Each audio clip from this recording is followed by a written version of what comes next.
Welcome back to the SimRacing Den, where I dive into the world of virtual motorsports and connect with the passionate individuals who fuel this incredible community and hobby. In this episode, I had the pleasure of sitting down with fellow YouTuber in the SimRacing scene, Seth, or better known as Aero Veloce. Seth has made a name for himself, captivating viewers with his high-quality content, his sense of humor, and his enthusiasm for all things sim racing and cars. We talked about how he got started on YouTube and some of the challenges with making content, and we delve into why he's so passionate about sim racing. But our conversation goes beyond the digital track as I aim to understand Seth's underlying passion for cars and racing and tracing it back to where it all began. I hope you enjoy this chat with Aero Veloce as much as I did. Seth, aka Aero Veloce, is welcome to the SimRacing Den. You're here with me virtually.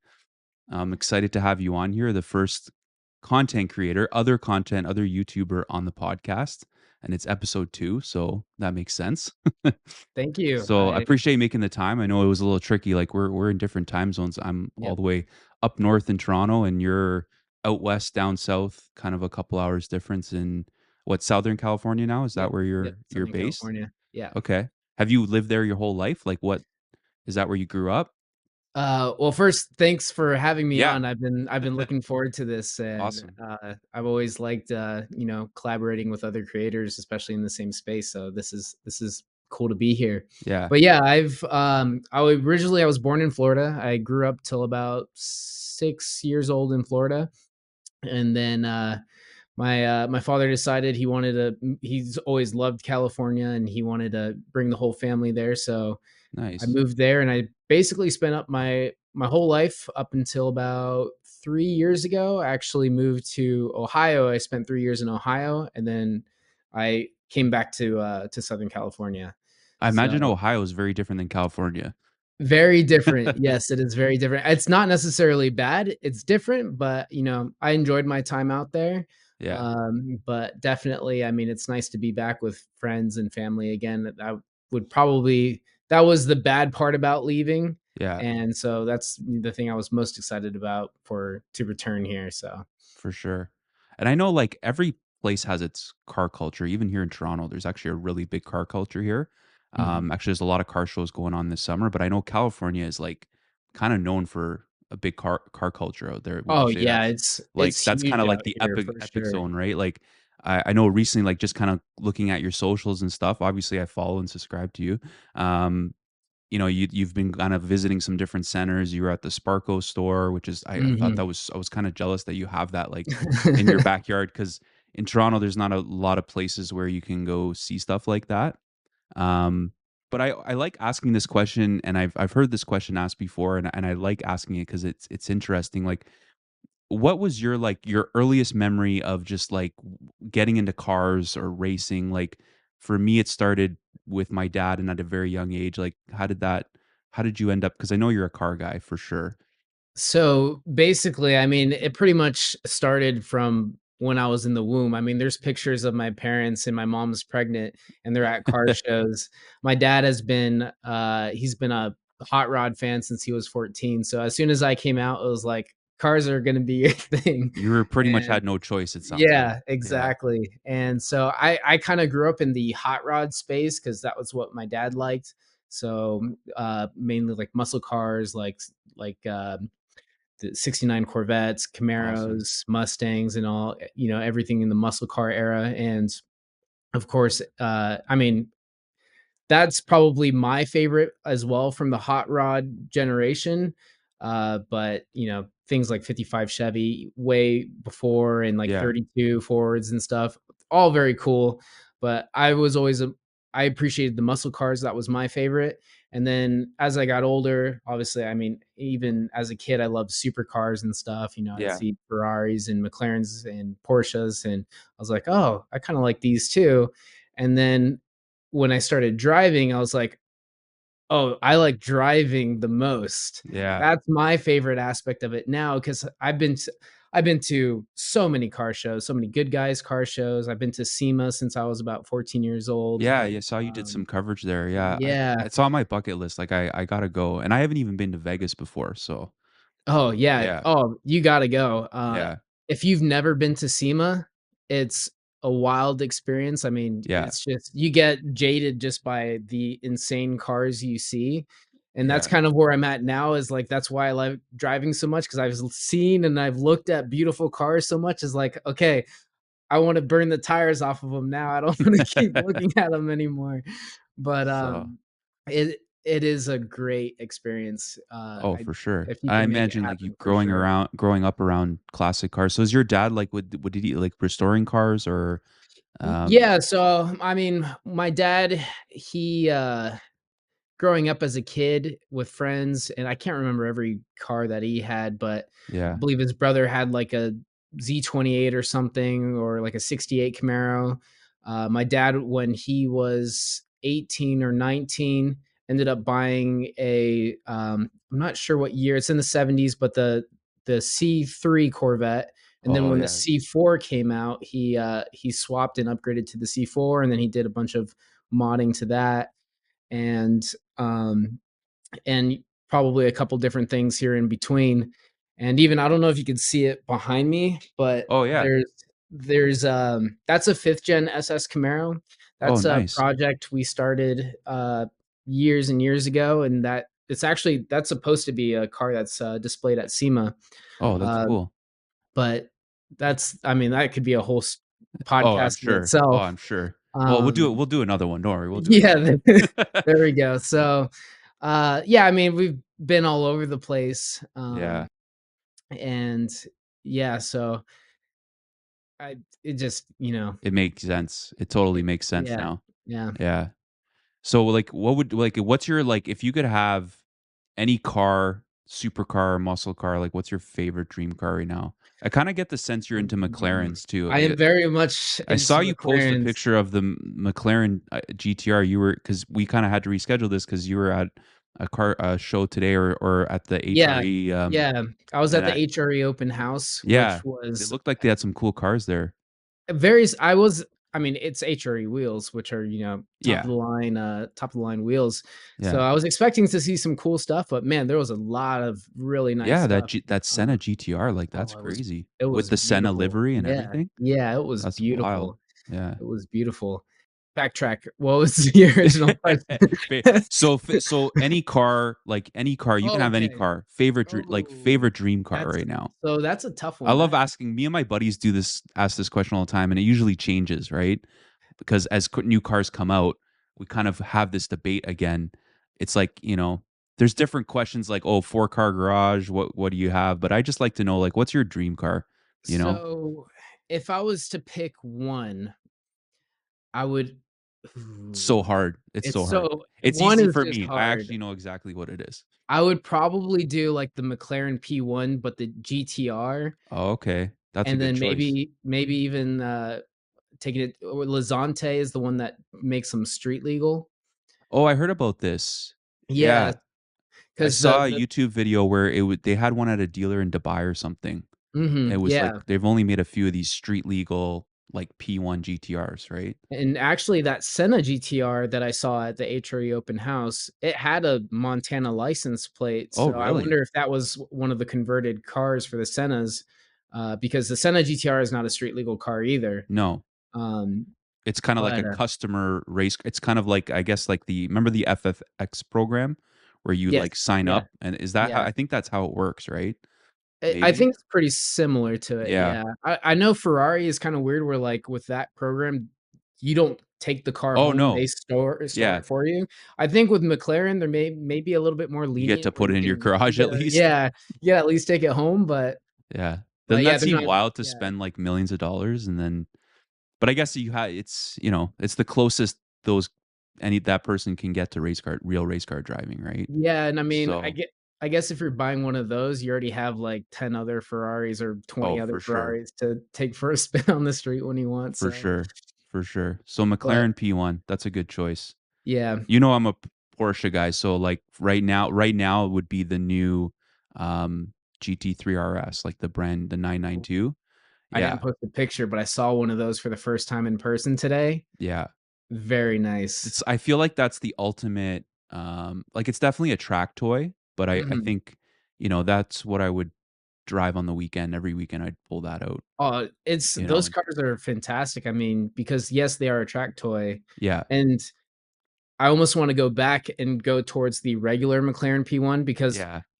when you make a car like, we all want the most racy looking car, and we wanna drive it on the street because it's cool, Yeah. but in reality, they're kinda miserable to be in on the Well, street. that's the thing, right? Yeah, is to just go, like, out for dinner with your wife or girlfriend, and the Mhm. car's just like, every bump might not Yeah, be fun, right? But, yeah, yeah, that's but the cool.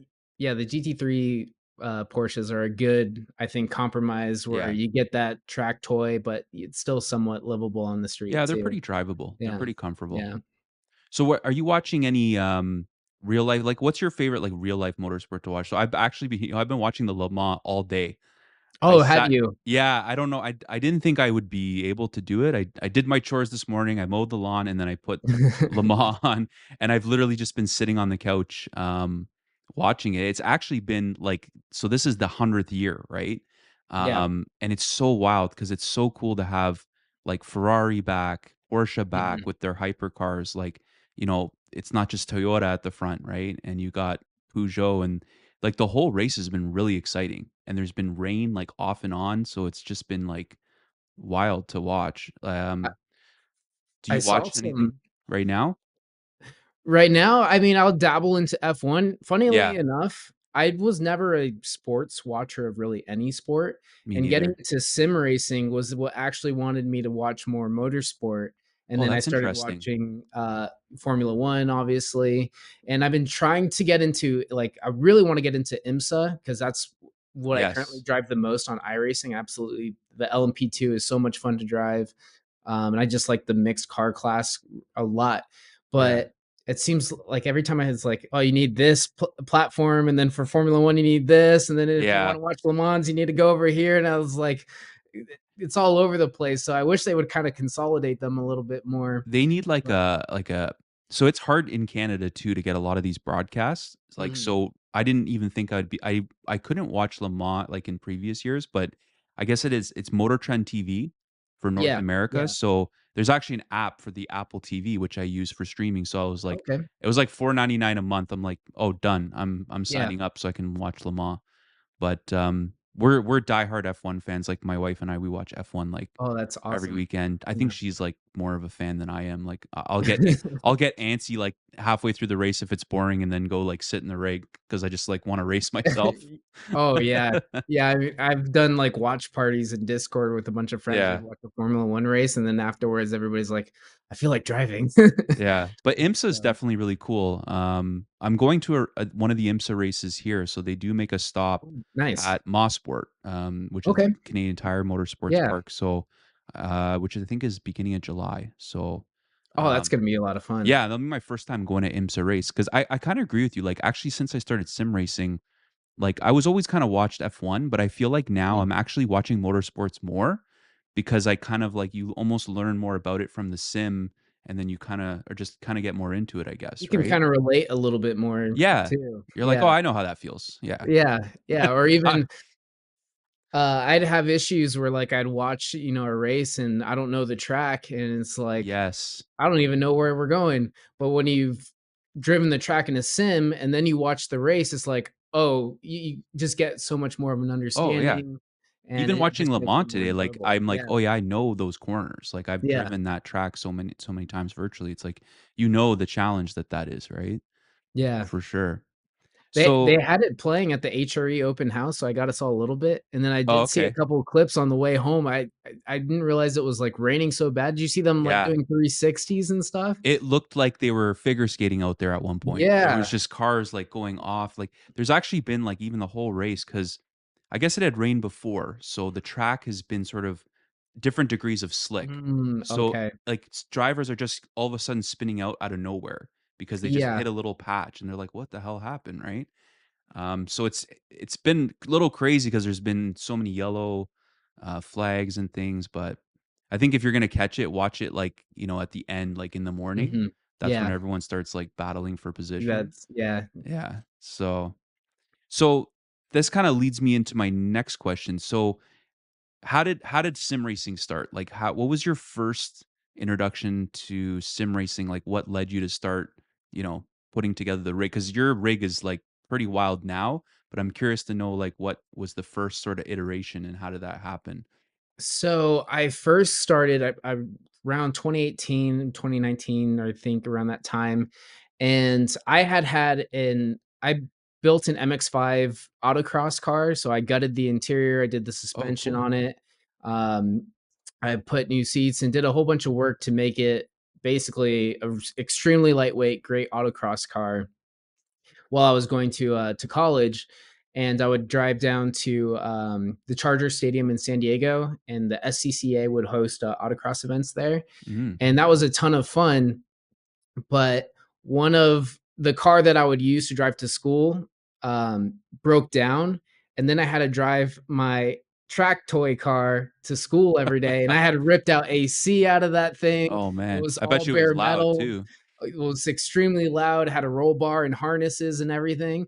And um and one of the issues I had with it was that I had tried to seal like every hole in the cabin now that I've completely gutted it because it felt like you're getting carbon monoxide poisoning when you drive this thing. Um and I'd have friends that would ride and we'd cruise. There's a road near me called Palomar Mountain. Okay. If you're familiar with like the LA Canyons map on that modded map Oh on yeah, Assetto Corsa, driven that a few times. so that's north of me. That's Angeles Crest. But south of me, there's Palomar Mountain, which I actually prefer. It's tighter, more technical, and Oh even really? more fun to drive, in my opinion. Cool. And I used to drive that all the time, and I'll take some buddies. My buddies, after we're done, they're like, "Man, I don't feel so good." So at that point, I had stripped the car, and I basically sold all the parts Yeah, and basically said goodbye a little bit to autocrossing and driving and stuff. yeah, And at that point, I built a computer just for gaming reasons, and my girlfriend at the time, she was going to Art Center College in Pasadena, and she took a VR like game design class. oh, So interesting. she had to get a HTC Vive, and Okay. so when she got it, we were playing with it, and I was like, "Man, this is so cool. I wonder if like you can simulate being in a car with this. Like, I wonder if they And this do is where that." it started. And this is where it started. So Yeah. I got Dirt Rally 2, and I think I just tried it with a controller. I was like, "Wow, this is so cool. What's next?" I needed like, is there a good wheel or like Yeah. that can make it feel more realistic? And I went to my local Best Buy, and they had like a Thrustmaster T150, Yep. which was like $150 or Yeah. something on That's a sale at lot the of people's time. starter wheel, right? Yeah. Either that or a Logitech. And so I went and grabbed that, and I was like, this is mind-blowingly awesome, like, this feels pretty legit, um, but I need it to feel more legit. Me coming Mhm. from, autocrossing, and with it I actually depowered the power steering on the Miata. It's a popular mod that a lot of people do for better steering feel. Oh, interesting. So going to the T150 with my real life driving experience is like, this is cool, but it's not convincing enough to where I need it to be. Yeah. And I would like to take it a little further. And that's when I ended up got the Fanatic Club Sport 2.5 wheelbase. Yeah, So that's it a was, popular wheelbase. Yeah. yeah, I think it was like 8 Newton meters, Yeah. like their best belt drive wheel. And then I ended up getting like the cheapest steering, like the CSL P1. It was like red Alcantara. It's mostly plastic Yeah, I with think I've seen that or black before. Alcantara with red stitching. It looked Yeah. good and it did the job perfectly fine. Yeah, I was basically trying to get the most bang for my buck. So I put most of my money into the wheelbase and the pedals, and then the steering wheel was just like, I just need it's a steering wheel. I just need it to turn, Yeah. and I just want the feeling to be good. And so I actually mounted that to an IKEA desk. Well, you know what? A lot of people, that's how you start, right? Yeah. And I'm a lot of people still have those setups. I think, you know, it works, right? You kind of just you do what you want to develops over time, right? And you just work with oh, what you have, right? it snowballs Yeah. way And too you can quickly. be Yeah. fast on lower end equipment. Like I talked to people all the time, and I go, you know, even though like I usually recommend buying certain equipment because I'm after realism and immersion as well, right? Mhm. And I think Yeah. you're the same way, but you know, you can still have a lot of fun and actually be really competitive on lower end equipment. You'll just adapt to it, right? Yeah. But yeah, so I guess that's kind of where it started, and then you're just next piece of equipment. And I'm pretty aware of the wormhole you go down, right? Yeah, the progression from there, Yeah, yeah. Yeah. yeah, for sure, for sure. So you mentioned, I think like what something you said about the VR, which I'm seeing happening now, and I'm curious what you think too. Like I'm noticing with the release of PSVR, it seems like it's Mhm. sort of been like a more approachable VR, or at least more sort of widely known about. And people are like trying Gran Turismo with a controller, and then Mhm. realizing, oh, this would be amazing with like a wheel and pedals, right? Like I get a Yeah. lot of comments like that from people, like, oh, I tried PSVR. What should I do now? What rig should I get? Do you think like that's gonna probably get more people into sim racing too? Oh, I think of course, Yeah, because a lot of people, they see, Gran Turismo on a 2D screen and like, yeah, it's cool, but when you put the headset on and you're in the car, it's just game changing. yeah, I mean, that's what got me into it and, you know, put me down a rabbit hole, yeah. and I can see that happening to a lot of other people for sure. I definitely think VR is gonna become more the norm for sim racing, right? Just as the technology evolves. The only thing that's holding me back is I want like the best graphic fidelity. Like Yeah. that's so important to me because it takes me out of it if the graphics don't look good. And yeah, I just haven't tried a headset or I guess one that's really impressed me yet. But um, We're we're on, like, the precipice of, yeah, like, great future like technology, 5 years and maybe or something. Yeah, yeah, it's getting a little bit better. I really wanna try a Pimax because my biggest issue with VR is actually the field of view. okay. Um, when I switched to triple screens, I might like to race a little closer, maybe a little too close Yeah, to people, and so having that peripheral vision, being able to see the cars on my side is really important to me, and that way, yeah. I can give a little nudge and, mess around a little bit, Oh, for sure. but yeah, so the like, that goggles feeling, that's really what takes me away from it, and that's why I Yeah, prefer triples, but also you're trading that 3D depth of field, which, I mean, you can't get that like you can in VR. That's just, yeah. I still have, one of my best racing buds is he's like, we're like, "Get triples, get triples." And he's like, "Nah, nah, VR is the way to go." So, Yeah.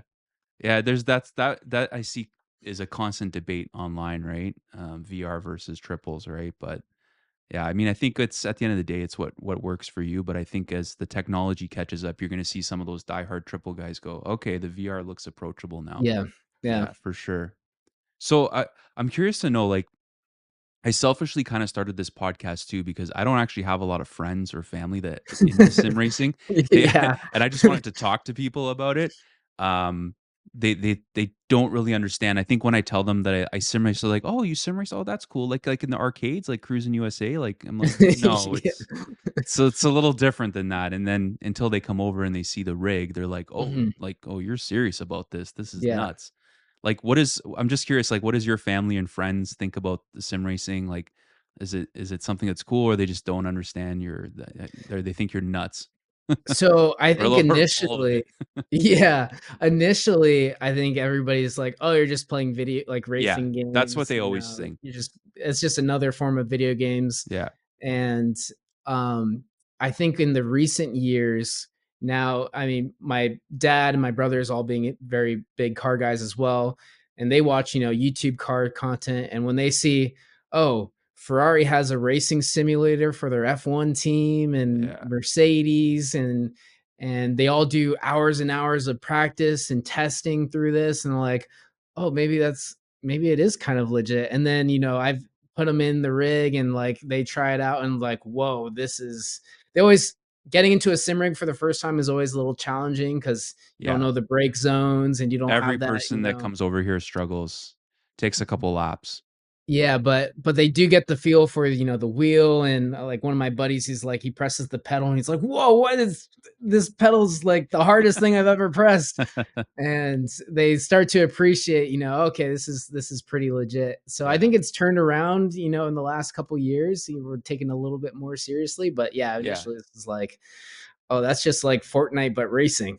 I can literally, when I tell people, like, sometimes, you get in a conversation with someone, they're like, "Oh, what do you do outside of work and what's your hobby?" And I'm like, "Oh, I'm really into sim racing. I got a YouTube channel." And they just see the judgment in their eyes of like, "What is this guy talking about?" He Yeah. plays racing games, but yeah, I definitely see how they change when they actually come over and they see, like, because I would say you and I have pretty like substantial rigs, right? And they Yeah. kind of get it when they see it, right? But yeah, it's funny how people have to adjust to it initially because you want to drive it like you would drive a real car, but there is actually almost a difference to kind of retrain your mind, right, for sim racing Yeah. a little bit Yeah. because you don't have the certain feedback of movement and stuff like that, right? So but yeah, I always find it fun to watch people who haven't tried it for the first time and just kind of get blown away by it. It's my favorite thing to do. Like, I had my mom in the rig the other like, a few weeks ago, I posted, like, a YouTube short of her, she was, like, going so slow, though, like, painfully slow. I'm like, "Mom, press Yeah. the gas." She's like, "No, I don't wanna crash." But she didn't My crash once. my favorite is when I get somebody in the rig that's all, it's like, "Oh, I know how to drive. I'm a good Oh, driver." yeah. And Yeah. then they go in the rig and they go 150 miles an hour into a wall, and it's like, "What happened?" Oh, 100%. And it's always very humbling in the beginning, for sure. Yeah. Yeah, for sure. But, yeah, I love sharing it with people, and there are a lot of people that genuinely get interested in it. So so let's talk about YouTube a little bit, and then we'll dive into a little bit more about sim racing. So, Mhm. I thought this would be interesting to do because we're kind of both in this sim racing YouTube space. I would say we're both pretty new at it too, right? Like, there's Yeah. been some guys that have been the OGs and been around for a while, and but I think there's always room for new content and different opinions, right? Because I've always appreciated, just from the review standpoint, or getting settings or feedback or tutorials, the more content that's out there, I think the better, right? So Mhm. how did you start YouTube? Like, what made you, what was, like, was it something went off in your head, like, I'm going to try this, and curious to know. So, I mean, like I said, I've always been watching YouTube. I've always watched car content on YouTube. Guys like TJ Hunt, Adam LZ, Rob Dom, um, and plenty of others. And me building, growing up building this Camaro as well. Yeah. I huge regret that I didn't document that from the get Oh, go. for But I sure. mean, at the time we started, I might have been 14, 15 or something. Yeah. Um, but yeah, I've always, kind of enjoyed watching that content, and I've always kind of wanted to, do that, and even gaming content as well. I'm always been a huge gamer, You still and play I other actually, games, or is sim racing kind of taken over now? oh no, I've definitely toned down Yeah. all the other games. Sim racing has kind of taken over quite a bit, and in my, let's say, like, so I actually stopped sim races that 2018, 2019 area. I stopped in between, and I started actually gaming YouTube content. So I did like Destiny 2, gaming, Call of Duty, Yeah. Modern Warfare content, and and I was actually going to start as a gaming channel. But as I was doing the content, I was starting to no longer enjoy it as much. It became I had an issue. So I was very competitive. Yeah. And I had an issue where I was constantly comparing myself to other competitive people. Yeah. Like, I was pretty good. And that's a big Uh, space, right? That sort of it's a gaming. very big space, Yeah. and I was pretty good. I don't think I'm an esports pro or anything, but Mhm. I could make some pretty good You'd gameplay. probably take me out pretty fast in those games. But yeah, I would, make some fun gameplay and Yeah. have some kind of similar style to what I do now, throw jokes and stuff and try to make it entertaining. But yeah, it Yeah. is a very hard and very saturated market to break Oh, into. 100%. Yeah. And I was kind of, starting to not enjoy it as much, and I always wanted to get back into sim racing, but at the time I didn't have the space for it. So I ended That's up a moving to a bigger place, and I was like, all right, now's the time I can get back into sim racing. and I want to switch my content to sim racing content because cars is a passion that I've always had since, Yeah. like I said, like day one. And sim racing, I think more, it kind of aligns all the things I love. It's the gaming aspect, Yeah. it's the technology aspect, and it's Yeah. the cars.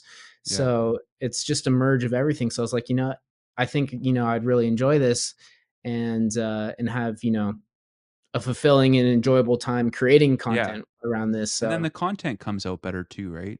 I think like yeah. if you watch any like, there's so many of these like how to start a YouTube channel on YouTube. And Mhm. but I would say like a lot of it's just crazy advice and doesn't work for everybody, but some of it is just find the thing that you're the most passionate about and do that because Yeah. you'll less likely to burn out, you'll enjoy it and your viewers will be able to relate with you cuz I think people can tell when people are not genuine about content or something, right? Yeah, So, I mean, I've seen a lot of the people that I've watched growing up, yeah. 10 years into it, and they have huge mental health challenges. They always come out with that one video Yeah. where, they're burnt out.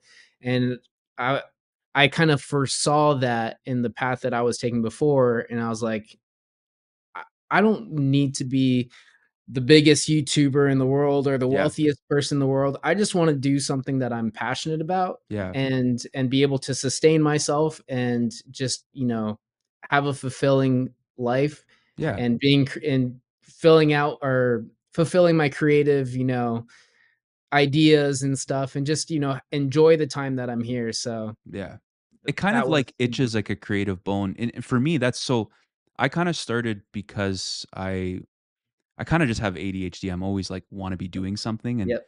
and I just like I don't know, I think it just came across me. I was watching a bunch of YouTube videos on sim racing and I was like, "Hey, maybe I should just give it a shot," right? Like I just had an iPhone at the time, Mhm. that had a decent camera and I was just like, "Oh, I'll just film," right? But it for me like yeah, I would say like the most fulfilling part is it and like I have a day job. This is not I don't think I'll be making a living from this anytime soon. If I could, that would be amazing, but Mhm. um it just it fills this creative thing that I never had that satisfaction before, right? I actually enjoy the editing and the filming process. Yeah. You seem like you might too, right? I think maybe that's where you're coming from, right? Yeah, I mean, it's like, you're creating a little baby, Yeah, and yeah, at the end, you see what you've created and you're like, "Oh, I like this," yeah, this was good. yeah, Um, so yeah, definitely, I can relate in the same way. yeah, for sure. So, But like, what do you do when you're not doing YouTube? Like, what's your day job or what's your other hobby? So we know kind of gaming, obviously, but what's so, uh, hobbies, I try to limit to just the yeah, gaming, like, kinda keep it all in the same yeah, yeah, category because, you can go too far and I got, like, yeah, 30 different hobbies. But, so I'm basically being that I'm still young and I yeah. have this opportunity, I'm basically putting all my energy into YouTube. Oh, So that's awesome. I'm doing DoorDash for the flexibility of time. So right Yeah, now, as a creator, I think you know how yeah, important time is and how yeah, much time it takes to create a video. And I didn't know how to make videos when I started. yeah. I still don't know a lot and I'm still trying to learn, how to get better at audio, Oh, for sure. video, and everything in between. Yeah, So, being that time is my most important resource right now, yeah. the DoorDash gives me the flexibility to basically work as much as I want to or need to at the specific time, That's or, awesome. I Yeah, can go, "Hey, I've got a little caught up and I haven't really made enough content that I feel a little like I'm not moving forward." Which is incredibly important to me to feel like I am progressing and yeah, moving towards my goals. So, I can say, "Hey, I'm going to take some time, more time for YouTube this week." And then, oh, hey, if I need to make some more money next week, I'll just work longer hours and have yeah, that flexibility. And if an opportunity comes up for this HRE open house, hey, I could get some cool footage of the HRE open house. yeah, You know, oh, I can just take today off and get some content for YouTube. So basically, all yeah. my all my effort is YouTube right now, and every decision and choice I make is basically to Good for fulfill you. my dreams for Yeah, YouTube. And, if they don't work out, that's okay. Yeah. I'll reevaluate and change my course later. But while I have this opportunity now, Yeah. that's my goal. No, that's awesome. That makes a lot of sense, right? Like having that flexibility. Like, yeah, I've personally found it's a challenge for me because I have more of like a steady hours that I gotta Mhm. work, or Yeah. and actually a job that takes me kind of working after hours too, and even on the Mhm. weekends because I'm in sales. So I kind of it's dictated by what my customers need and trying to find new customers. So it's like, and I always put work as a number one for me. The YouTube is like when I have the time and it's I can be responsible about it. That's when I do the YouTube Yeah. stuff. But it's tough, yeah, because there's like I started getting invited to like events and things like that, or there's like a car show or something, and it's like I want to just drop everything and go because it's Mhm. like you said, like you want to take those content opportunities when they come, right? But yeah, I think like the biggest thing, like it's funny, like people were asking me for advice on YouTube. I'm like, you're asking me like I've been doing this like like I have no idea what I'm doing. But they're like, well, they're like, yeah, you clearly done something right, and obviously you have too, right? To even like there's a lot of channels that don't even get past 100 or even past 1,000 subscribers. But I think like I think the biggest thing is consistency. Would you agree? Oh, Right? 100%. Like, and I that's what a mean, lot of people say. like, that's one of the challenges that I've been having. Me moving back to Southern California, Yeah. there's been a lot of complications in between, that took, a lot of time and getting back into, the swing of things, Oh, yeah. that I have not been creating as much content and consistency as I would like to be. Mhm. And 100% that shows in the numbers. And one thing I have huge respect for you is that I always see you got a pretty consistent flow of content, and your Mhm. channel growth reflects that. Yeah, So it's major crazy. props to that. Thanks, man. Yeah, no, there's definitely a link there for sure, but I Mhm. find I don't know, like, what would do you think that would what's the biggest challenge for you with the YouTube? Would you say it's just the time or the, like, being consistent? Because I agree, like, even with the sim racing stuff, it's hard because it takes a lot of time to kinda set up a video too. Oh, yeah. Especially for me, like, actually, I found, like, reviewing products can sometimes be very difficult. If Thrustmaster sends me a wheelbase, I've gotta take, like, everything apart here, and, like, Mhm. I've got it set up a certain way, and it actually does take a lot of time out, right? Um Yeah. Yeah, I mean, I would say one of the most difficult things, and when I've worked, more regular jobs where you have a set schedule, Mhm. one of the issues I had was I kinda just go through the motions, and then I kinda put the goals and dreams that I wanna accomplish on the back burner because everything's going fine, Yeah. and, things are okay and whatever. And now in the situation that I'm currently in, I have complete control of my time, Mhm. which is a wonderful thing, but also you have to be disciplined enough to use Yes. your time wisely. Oh, there's so many times where and what's funny, do you find this too? Like, maybe this is an overshare from me, but sometimes I'm like I feel guilty. Like I'll sit on the couch. I'm like, I should be making a video right now. I All shouldn't the be sitting down. time. I And I'm mean, like, but I'll I'm be like, I don't sim have to. racing. Yeah, or sim racing. Actually, Yeah. what's weird in a way, and doing this, I'm actually racing less than I was. Yeah. And I'm not mad about it. I'm not saying like I actually because I do enjoy a lot of the content part of it, and I think you do too, right? Like there's just as much satisfaction of making a great video than and winning a race too, right? Mhm. Online. But yeah, it's finding a balance, I guess, right? But yeah, it sounds like you're doing all the right things. Yeah. I think Balance with everything in life is one of the most challenging things to yeah, find the perfect balance, and I'm constantly, like, reevaluating, "Okay, this didn't work out. Let's, change the trajectory and try to, find something yeah, that, where everything can flow naturally and work towards the goal, and also not kill yourself in the meantime in the I know. process of doing it." Yeah. But I think for us, like, it's a lot of this is like it's so fun, right? Because we like Mhm. I think for me, it's you're right. It's the combination of I've always loved computers and tech. Like I'm just a huge nerd at heart, and always loved cars. And so it's like this is the ultimate for us, right? Yeah. So yeah, that's really cool. So I noticed now you've kind of it looks like you've sort of shifted locations a little bit just because there's a bit of a change. There's like a actual car behind you right now. So I'm curious like what's going on here. Are you it looks like you're in the garage now, which seems really cool. Yeah, so basically my studio room was too hot and too small before, and Yeah. space was a real limiting factor. So I figured it can't get any hotter than it was in that room upstairs. Yeah. So the garage, at least being a more open space, could potentially be better, and I could crack it open or something if I need some airflow. But and I do have some pretty sweet plans. The rig, being that it's quite a big rig already, Yeah.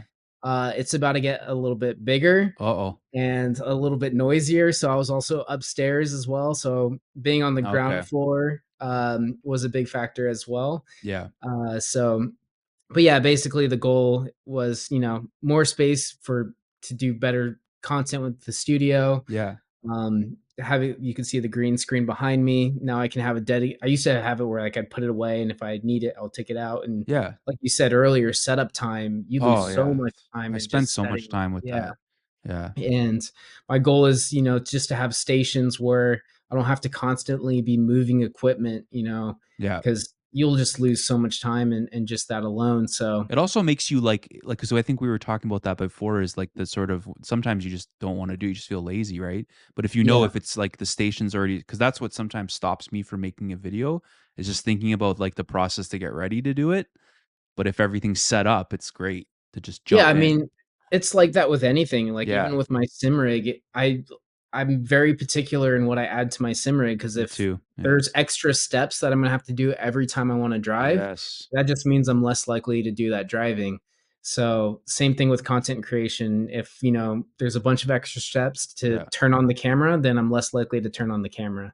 Yeah. So I think every YouTuber's dream is just like a turnkey studio, right? And I think like yeah, I think right. that's what a lot of like people other YouTubers kind of aspire to achieve where Mhm. like you said having stations like my little SimRacing Den is I'm going to need a bigger den too at some Yeah. point. But there's a room in the basement which I'm supposed to be renovating. But speaking Mhm. of being lazy, I just, Yeah. finding the time to do like flooring and paint and like get it set Mhm. up, it just takes some time. But the garage is such a cool thing for sim racing, and I think like I was like you too probably when you saw like Will with his new garage studio, like how Mhm. awesome is Yeah. that, right? Yeah, I it's think awesome. all of us were very inspired by that and immediately wanted to move to our garage. So, but it makes I so much sense. I think Yeah. we're all trying to compete with, Sim Racing Garage. We're all trying to be Sim Racing Garage too. Well, Barry's the OG, right? Like, I think that was my and I think, he's not doing a lot of content anymore. Mhm. I don't know if he's kind of moving to something different or moving out of it, but yeah, I think like, he kind of set the tone, right, for Yeah. what a review looks like. I mean, there's no one that goes as in depth as him, right? Mhm. And that Yeah. really inspired me. Like I would be like a little too afraid to take apart something because I wouldn't be able to put it back together, like, especially if it was a unit that I bought. Mhm. Because, most of the stuff I reviewed is stuff that I paid myself, and it's like, do I really want to dismantle this for the sake of, but yeah, Yeah. no, that's really cool. I'm looking forward to I'm sure there'll be like a big rig tour or reveal in the future, so I won't tell you to unveil your plans right now for the surprise factor for your Oh, channel. I'm hoping to finally do a setup tour. Yeah, It's like, "Oh, I should really do a setup tour," and then yeah. I was like, "Oh, wait, but everything's gonna change in, like, a couple weeks," Yeah, you and can do more then than one setup tour, yeah. yeah, right? Setup Yeah, tour every month of the year. yeah. Well, I think people enjoy watching it, like, I think, like, that's I remember watching setup tours, like, to kind of inspired me to when I was building my own setup, right, just to get Mhm. ideas. And I think like with sim rigs, like it's everybody's setup is very personal. It's kind of like your own car. It's like a reflection of you, right? The way you set up things, or Yeah. like you said, you like to everything has to have a purpose, and you don't want to have extra stuff. Like everyone kind of has their way of setting it up, and that's why people ask me all the time. Like I get comments like, "Oh, how do I'm like, just set it up the best way for you. Like what's Yeah. comfortable for you, what's gonna work for you. Don't buy a bunch of like go slowly. Take your time Mhm. and get used to it. So um, that's kind of a good segue. Like what would be your advice to somebody brand new, like if you have friends when they ask you like about getting into sim racing, like what is some of the advice you would give to like a new sim racer or someone who wants to start, doesn't have any equipment? So this is something I think about all the Yeah, time, me and too. it's hard because I think it really depends what your goals are and what you're trying to accomplish with sim racing. So, like, if you just want to play racing games like Gran Turismo Hmm. and you just want it to be more fun, a little bit more realistic, but you don't care about, making it as realistic as possible or the most immersive experience, then I wouldn't recommend you go buy a SimiCube 2 Pro and Yeah. some, Husingvelt pedals or something. You're probably better off with, something like a Logitech G29 or a Fanatec CSL DD or something in that regard. But at the same time, I try to think of different scenarios and I'm like, okay, if your goal is just you want to race, like one thing for me is I race LMP2 currently and like GT3 pretty Hmm. much 95% of the time right now. Yeah. So that means most of my other equipment is actually not doing much for me. Like I don't need a shifter, I don't need a knee Yeah. brake. You don't really even need a fancy wheel. So in that case, if your goal is just to race, and race cars as much as possible and competitively, then I would say just get the best load cell pedal you can get, the best wheelbase you can get, and then try to squeeze in a decent wheel. But don't I wouldn't personally recommend. It's kind of like, I think a good analogy is with water cooled computers. Oh, So don't get me started on that. yeah, I'm glad to have gotten I did my water cooling Yeah, PC, I I did a had my, couple of them, and me I too. moved on, and I'm happy to be moved on. But my recommendation with water cooling computers was always get your baseline, your main hardware the best you can, because you're going to spend a lot of money on the fancy stuff, the water cooling just to make it look pretty or run Yeah. slightly better. And if you don't have the best hardware to combine that with, then you're kind of just throwing your money away. So Oh, if you 100%. if you water cool a 4070, well, you're going to spend hundreds and hundreds of dollars for all the water cooling equipment to water cool that 4070 when you could have had a 4090 for the same or less than you would have spent to do Oh, that. yeah, very good advice. So with sim racing, I would say get the best pedals and wheelbase that you could get, and then build up all the other fancy stuff over time. Because really, what it comes down to is the racing experience. That's the core of the experience, and you want that to be the best. All the add-ons are just cool to have on top of that. That's really So good advice, actually. That I think you summed it up really well. That makes a lot of sense because, like, I remember I bought a bunch of stuff. Like, I bought a handbrake, and then I never did rally. I just all I yeah. do is GT3, pretty much. Like, I actually kind of want to try LMP2. Been watching Le Mans. It's kind of making me want to jump in those cars now. But yeah, that's the thing. Like, kind of figure out what your focus is, right? Mhm. Or maybe figure out what your favorite sim is, and then build things around that of what you're Yeah. going to be driving, and I think the experience will be better, right? But for most people, if you just want to jump in some road cars once in a while and play a Assetto Corsa or Gran Turismo, like you said, like you don't need to have the SimiCube 2 Pro or necessarily, right? Or these high end wheelbases and pedals, right? So yeah, it's good Which, advice. going back in time, when I had my CSW 2.5 Fanatic wheelbase, Yeah. at that time, if I had never sold it and temporarily got out of sim racing, I feel like I could have been happy with that thing for a long I've time. heard I that's mean, really good. I've never tried one. You know what's funny? I visited for the first time. There's like a sim racing center that's sort of east of the city here. okay. I'm actually going to be doing some content with them soon, which is going to be really Oh, cool. They have awesome. this like full how do I describe it? It's like this full motion rig that's like suspended in the air and like turns around, and like you may have seen pictures of these things before. Oh, yeah, yeah. This is like over $100,000, like Yeah. easily, easily. So they have one of those, but then they have in the front, they have I should have shout them out. They're called HIP Motorsports. So they've got all these different, rigs in the front where people Mhm. compete and they have league nights, and they're still using like CSW 2.5s on there, which is a great wheelbase, right? Yeah, it is. It is. And really good for being competitive too, as well, right? Because sometimes more force feedback can actually hinder you sometimes, right? If competition is your goal, Yeah, then $100,000 sim rigs do not align with that goal at all. yes, Realistically, I mean, how many times have we heard, "Oh, this 16-year-old with a Logitech G29 won this championship and yeah, smoked everybody else." So, yeah, really, this stuff, all the, the high tech and the really nice equipment is fantastic for immersion. yes. I don't know if you could hear the noises in the A background. little bit, not really. I live next to a park and there's children, out there. You're gonna Um, have to figure that out when you're yeah, recording videos in right? there, eh? I'm gonna have I'm gonna have that, You're gonna need some NVIDIA sound deadening or something.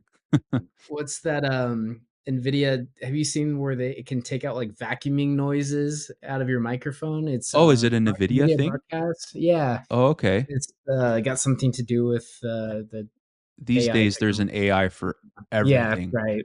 Yeah. I just feel like AI just kinda all of a sudden just started taking over everything. I feel like I was the last one to know about it because I kinda was.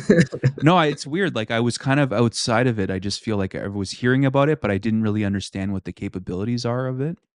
I mean, it's coming into sim racing. I'm in some beta from Driver 61. I don't know if you heard about the trophy AI. It's like No. a tool to, I guess, how to optimize your lap times and stuff like that. Oh, See where okay. you're Okay, that makes sense. going too slow or too fast or whatever.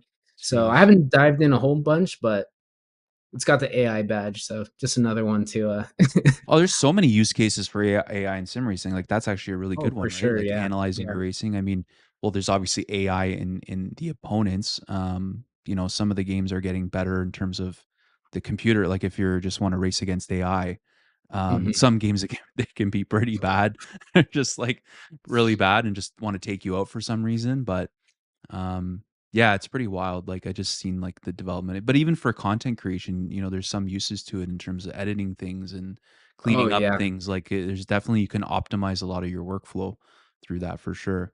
It is the So best time to be a content creator right yes, now. It's so much you have so much tools to your advantage yeah. that, really anybody with not much can make some Oh decent yeah, content. Yeah. 100%. Like I was trying out a tool the other day. It can take a long form video and like make it into like a really cool short with the text and like Yeah. just exactly what you need, right? But all these things cost money. That's the other problem is they get you with the trial and then they're like, well, if you want Oh, 60 more minutes of shorts, you're gonna have to pay this much a month, right? But everything's got a subscription oh nowadays. yeah. I don't I think I look at the bill at the end of the month. I'm like, I don't remember when did I sign up for all these subscriptions? I mean, I've even was it Mercedes or was it BMW that if when you buy a new car, if you It's want the heated BMW, seats. and I was so mad Yeah. about this. I heard Yeah, about you'd this. have to have a subscription for, like, features in your car To that get, are like, CarPlay yeah, or something yeah, like that. Yeah, I thought that yeah. was, like, the silliest thing with cars, right? Yeah. But so with your rig, like, one of the things that's always stood out to me, like, you went with big monitors. Like, you've got I think they're, what, at 48-inch monitors? Yes, yes, 48 Um, inch. did you have, like so what has been your experience like with the bigger monitors versus smaller? Did you have smaller monitors when you started? Like a lot of like this is like I get comments about this a lot, right? Is like what monitor should I get? Like what are some of the pros and cons like that you've sort of found, do you think? Alright, I'm gonna throw a future YouTube video into a condensed segment here. Okay. So, I've tried ultra wide, I've tried a big TV, Yeah. I've tried, 27-inch triples, Yeah. 32-inch triples, and now 48-inch triples. Okay. Really, all of them are fine.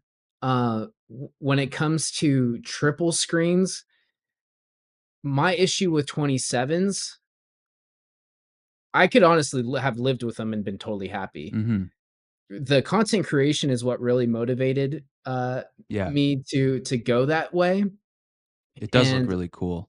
it does look really and now that I have it, I mean, it's it's the way to go. Yeah. It's awesome. You can't go back now. I feel like it's one of Yeah, those things once you've and that's why I'm, like, afraid to well, I'm not if I do it, I do it, right? But I've yeah. been on the fence of do I need to replace my 32s, right? But But at the same 27s are great, 32s are great, and really my recommendations would be based on where you're gonna put the yeah. monitors, and I think how tall you are could be a factor because when I set up triple screens, one of the most important things to me is setting the eye level right at the center of the screens. Yes, very I important. iRacing, you can actually it doesn't matter for iRacing because there's in-game adjustments, Yeah, you can do but the invert, Y or you something it's called, yeah. yeah, and it'll change like, the horizon or Yes. and get it to the eye level, and the screen to screen, will still be seamless and look proper.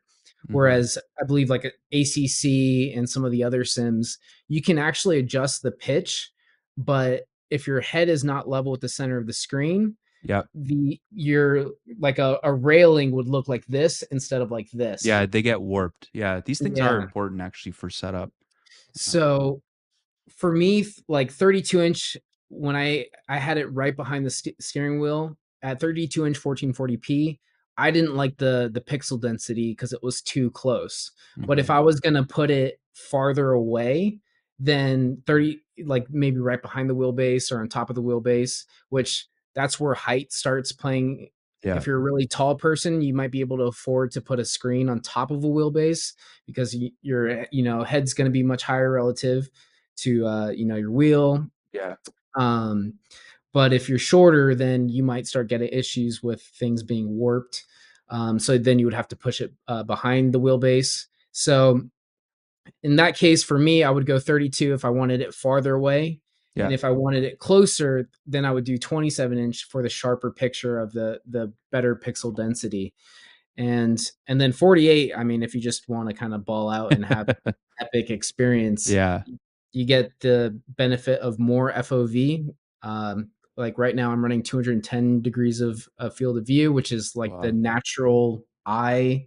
Um, like the human eye's FOV is, I believe, about 210 FOV. So Okay. I can't see anything other than screen to the side of me when Yeah, I it's like when, real like you'd have like your real blind yeah, spot in a car, let's say. which is, I mean, is more than you need, but it feels cool. Yeah. Um, so yeah, I mean, I think really all of them are fine, and the position is the most important Yeah. factor. That's what I've told Um, people too, is I said, whatever you end up doing, and you, like everyone's gonna have different parameters, like space, right? Like I actually don't have the space to have like the screens you have in this current setup here. So 32s is I'm kind of like barely enough space for it. But I just tell people like if you set it up properly, it's gonna look good, right? There's yeah, pros and cons to every situation, right?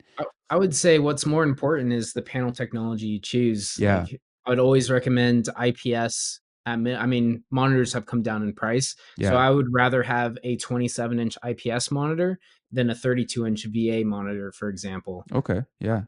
And that's just because you get better colors, better viewing angles, which for triple screens can be important as well. Yeah. Um, and for some reason, every VA monitor I ever had has always had some weird like scan lines that showed Mm, up or ghosting. So yeah. I would say choose your panel technology. If you can get IPS in your budget, then choose that first, and then choose the size and figure out where your monitors are going to be. Yeah. Try to find the specs of the size of how big the monitor is, and do some measurements on your rig and see, okay, if I put it here, the center line is going to be here, whatever, and have that be kind of your deciding factor. Yeah. No, that's really good advice for sure. Yeah, I mean, I think that's, some of these things are that I find the hardest part for people when they're deciding on sometimes the wheel and pedals are almost easier. It's like the computer stuff and the monitors, Yeah. it does get tricky, right? But there's some common sense to it and thinking about what works. So on your like with your rig right now, like what do you think is like your most like favorite piece of hardware or like the thing like you could not live without? Like I recently did a video like this, like a sort of my 5 must-haves now after trying out a bunch of things. Like what are Mhm. some of your top things that you've tried or you have, like as far as wheels or accessories? What's your go-tos? Hmm. It's a I've tough one. it's tough because I've thought about it, and um there's a lot of times where I feel like it would take adjustment to, go back down to a much simpler setup, but Hmm. over time I'd be able to figure it out and get it done and go back to driving well again. So I feel like I'm not glued to any specific device. Like, if I had to live on a little hut in the mountain and the simple life, I could go back to that and Yeah. adjust over time. So, but if I was to choose one device, I mean, it might be the triple screen setup. Like, Yeah, that's it might be the I was triple gonna screen say setup. Yeah. because it sounds like that's something that you really enjoy, right? Like Yeah. that experience for sure. That makes a lot of sense. Yeah. Because I mean, I've switched in planning for some review videos. I've switched from my SimiQ back to my Fnatic DD2, which is still competing very high in Yeah, what's wheelbase. the verdict there? Are you still Um, like I was in this situation. I sold the DD1 yeah, that I had and I stuck with the SimiQ, but I found that like at the top end these wheelbases they're so subtle, but just for me I don't know if it was just a novelty of something new, but the SimiCube just did for me personally just feel better. I don't know what it was specifically. It was a few things, but it's very subtle, like you said. yeah. There are things that I do think actually feel better on the SimiCube, Mhm. but I can go back to the DD2 and be like, this feels Yeah, really like I good drove still a too. DD2 at an event the other day and it felt great. Like it just felt Yeah. just as good. Like I didn't feel like there was a lot of adjustment or anything like that. Or I didn't feel like it was a lesser now that I've been racing on the Simi Cube. So yeah, they're very similar. No, yeah. I think they come down to back to what your goals are in sim racing. Like, you want to be the most hardcore immersive, then yeah, go SimiQ. But you want to just kind of hop on and do a couple races and not worry about a bunch of, different programs and Hmm. settings. You just want things to be simple, then the DD2 does the Yeah, job. And and you it's, can just go watch Aero Veloce's setting videos where he goes yeah, through there all you the go. because he's very good at that. See how I plugged you there? Yeah, There you go. there you go.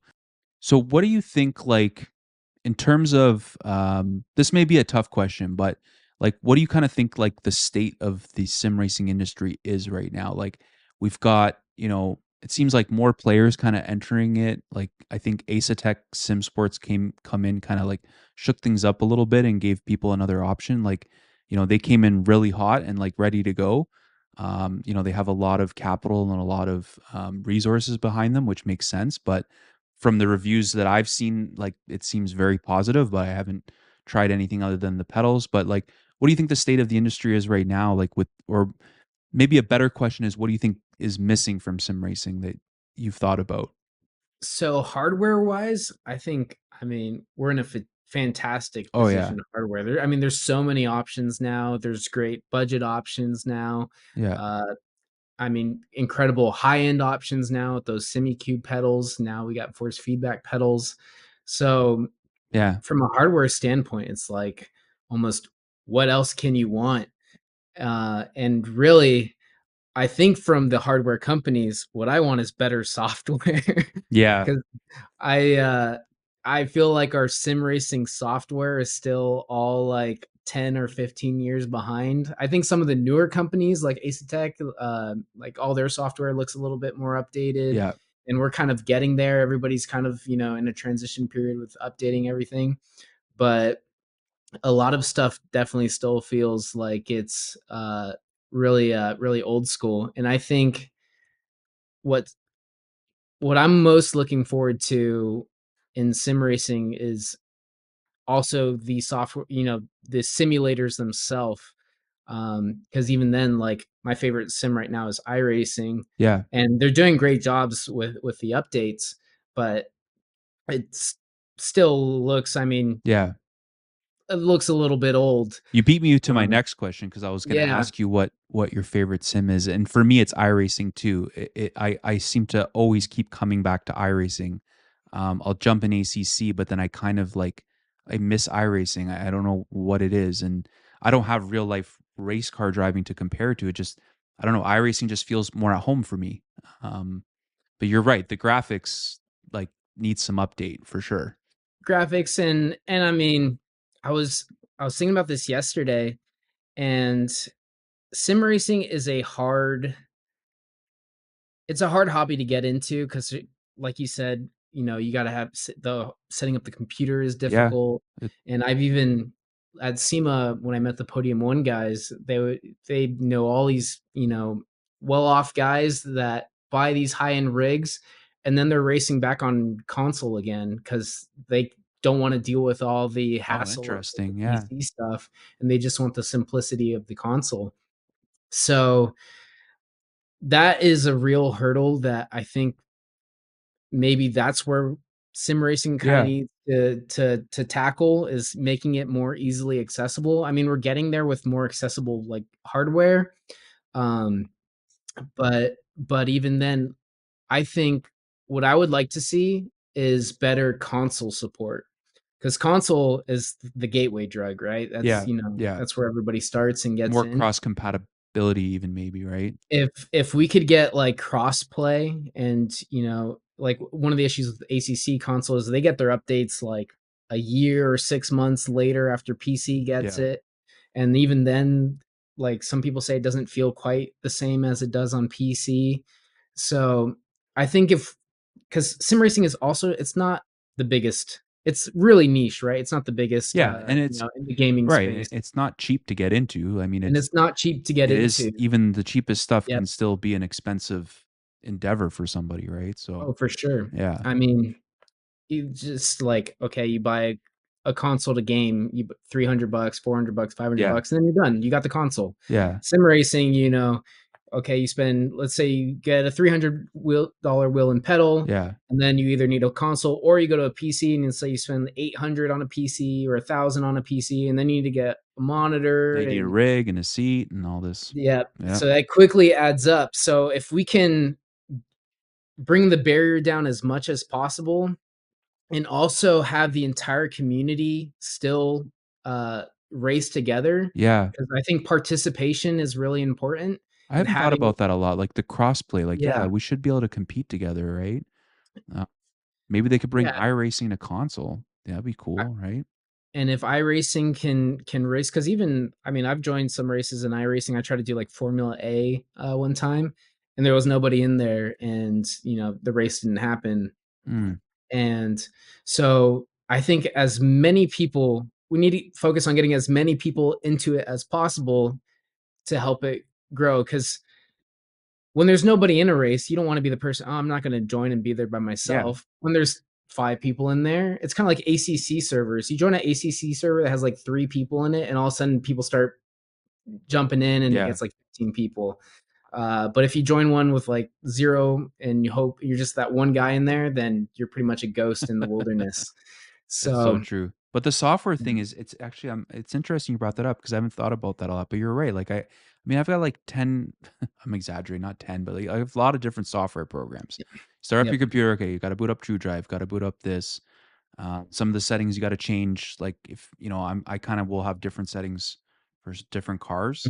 Mhm. That's the one thing I miss the most about Fanatic Same here. is the automatic profile switching. Like I don't understand if SimiCube, if you're listening to our podcast right now, please can you give me True Drive like switching profiles automatically because Yeah. I'll use like Morad's GT3 profile for Mhm. most of like what I do for GT3, but then if I jump into ACC, I might use Dan Suzuki's ACC profile. I Yep. just want that to switch automatically because it's just one Yeah. less thing I have to do, right?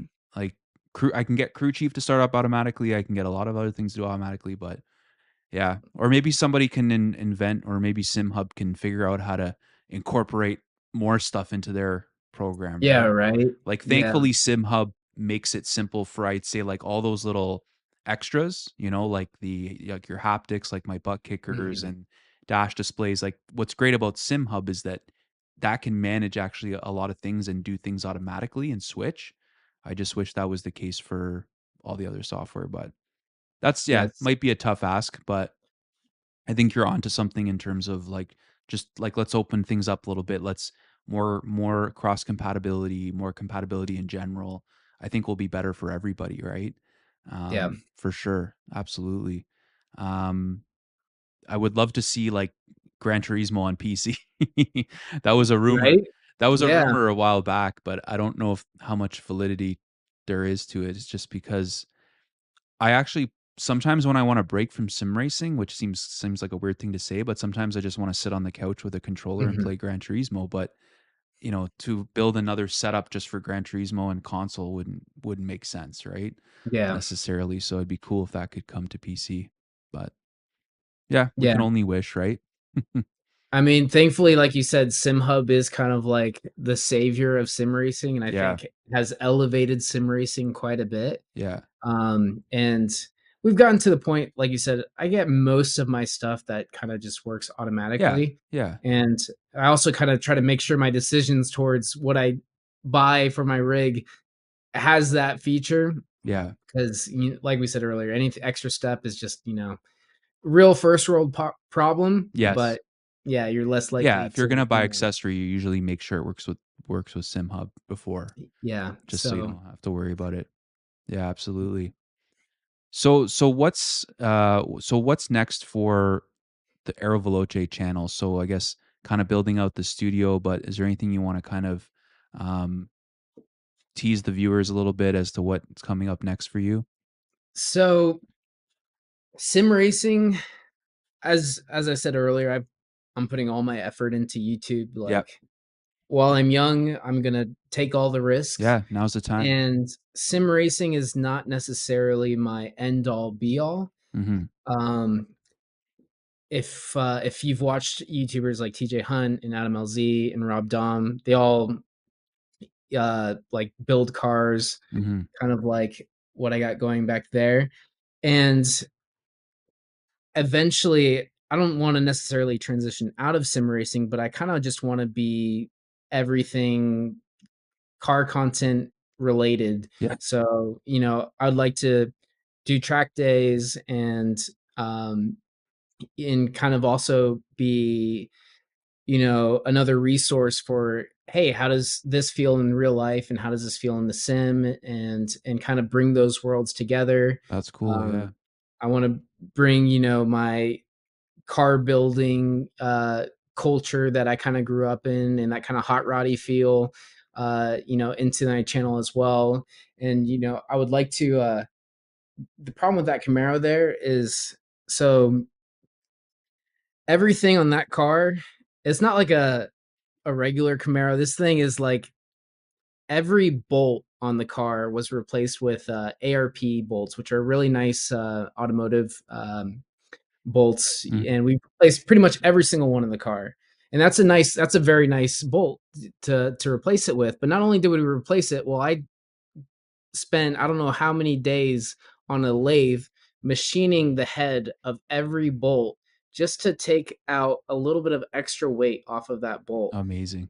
And then we bead blasted them, and did we electro Nicholas plate them or something? So we basically got a super nice piece and made it even nicer, and that's everything we've done to the car. Man, I So feel like I'm talking to my people. I love this OCD-ness. It just I have such an appreciation for the details and things. So that's really so cool. the problem with that is everything on that thing takes a ton of time and a Yeah. ton of money. So as much as I would like to just like, oh, I'm gonna put all my focus into working on finishing that, there's a lot of resources that I have to get to that point. Hmm. So I'm more focused on the sim racing now, and one of my plans is to get something like kind of like how I had my MX-5 before. I want to get a reasonable track toy that I could do some reasonable mods and take that autocrossing or take that to the track and kind of have like a hub of different projects going on Yeah. Just and kind of, yeah, it makes different sense. content. Yeah. That sounds really cool. Yeah, it sounds really neat. I could see some you could do some track in the actual Mazda on the track and then do some stuff in iRacing and that could be really cool, right? Yeah, which we just got Willow Springs in Oh iRacing, which is yeah. that's not very far I from me. actually So haven't even tried it yeah, yet. I should yeah. jump on that. I think I'm gonna do some racing tomorrow kind of like to wake up Sunday mornings, and that's kind of when I will dedicate some time for racing for sure. Yeah. Yeah. Well, Seth, it was like, I know we're going to talk again, so this is just goodbye Okay. for now. This isn't goodbye forever. Yeah. But I thank you for being on the podcast. I think maybe you and I could do this again or do it regular. I think it'd be a cool thing to do. I'm looking forward to seeing that setup tour soon. I know it's going to look awesome. And if you haven't already, make sure you subscribe to Aero Veloce. I will have a link in the description to his channel. Definitely check it out. Like, comment, do all those things. Give him some support. You know, us sim racer YouTubers need the support. So, yeah, this was a lot of fun, and I enjoyed it. I appreciate it. Thanks for having me. Like I said, I was looking forward to this. I've been wanting to do something like this or talk or Yeah, race. We gotta race sometime or I know. something. 'Cause I Just mean, I chat with you all the time and, "Oh, that's a cool upgrade you posted on yeah, Instagram or something." So, yeah, I'm happy to be here. This was a good time, and I look awesome, forward man. to doing some more stuff in I the enjoyed future. it. Appreciate it. Thanks.